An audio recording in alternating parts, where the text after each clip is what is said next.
Mandatory evacuations. Often we see after these storms a lot of rescues being performed. Go ahead and listen to these evacuation orders if you are in that mandatory area. Sarasota is facing evacuations this afternoon as well. 10 Tampa Bay's Aduri Ajumba live for us in Siesta Key. And Aduri, it looks and probably feels really quiet right about now, but looks can be deceiving.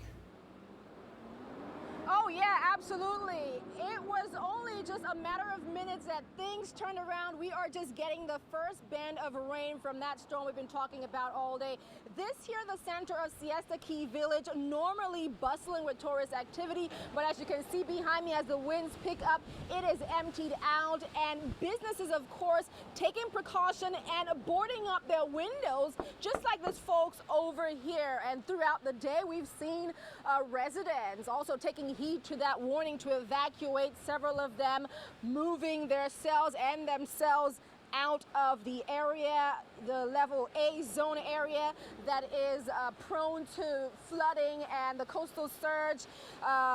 These areas include mobile home parks, manufactured homes, and people who live on boats. And as I said, tourists have been evacuating their hotels and rentals much of the day ahead of the 2 p.m. deadline, which was given by emergency management officials for folks to get off the barrier islands like Siesta Key and Venice, Nokomis area. This as Hurricane Helene approaches. And we've just seen, like I said, she's just arrived and we can hear her. She's coming. So if folks, get your evacuation together. If you don't already have it, find shelter and seek shelter there. Again, we heard from one of the hotel managers. Here's what he had to say. Guests that we had in the house have been placed in inland hotels, and guests that were due in today, they have canceled and will be arriving a day or two later.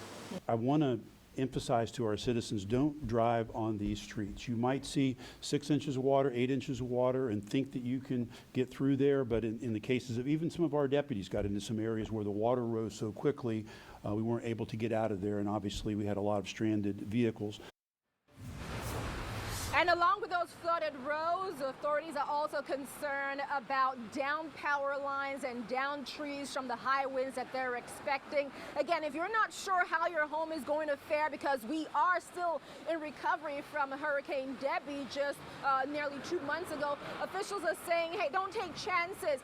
Go ahead and make those plans. Take advantage of several of the county-provided shelters and take your family and your pets with you and just hunker down there. For now, live in Siesta Key, Aduri Ajumba, 10 Tampa Bay.